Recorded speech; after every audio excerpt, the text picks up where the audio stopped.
आप कहाँ जाऊंगा? आप तो फैसला हो जाएगा। अब तो सारा रास्ता ही खत्म हो गया, आप कहाँ जाऊंगा?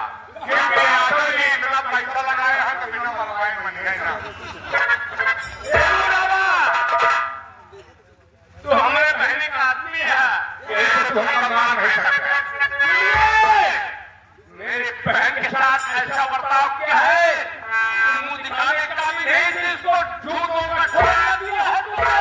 अगर तुमने मुझे मारा तो तेरी बहन को ठोका दूं। आज मैं यूं नसीहत दूंगा कि कोई ऐसा किसी बहन बेटी के साथ वो ना करे। एक बार मारने का मौका देते हो यादव जी। देख लिया खास रिश्तेदार से सेवा करावा था, एक तरफ सेवा घोड़े हुई।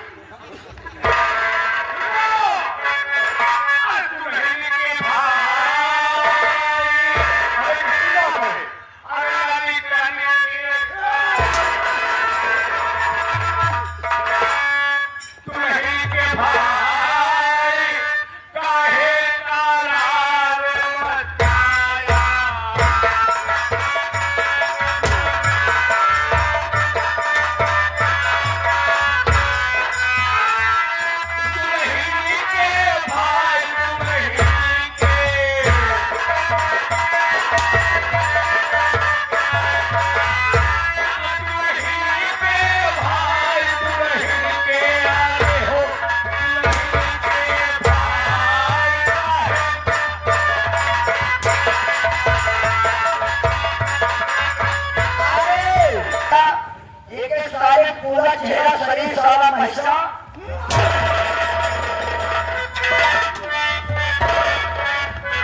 बोली हो तुझसे चुनो, बोली हो तुझसे चुनो। तोहरी बहिन में तोहरी बहिन आवारा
कहा तो है इनका साड़ी पहने के मारा ना है इनका जान से मारा।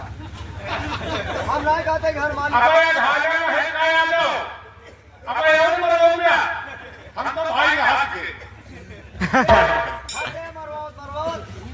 बोली हो जाऊंगा खेलने को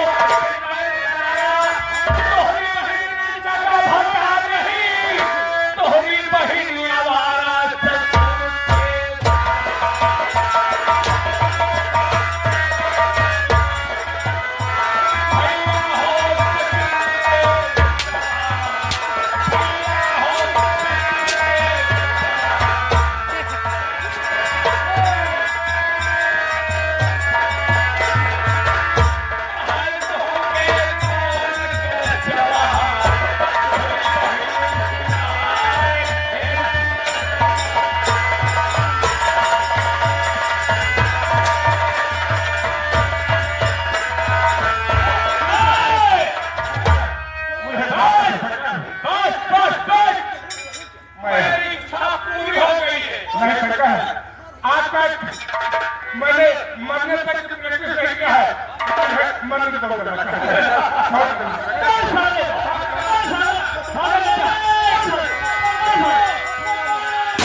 अपनी मार के बता देगा।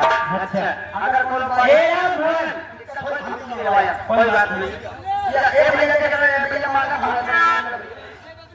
हां ए दिया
क्या कहा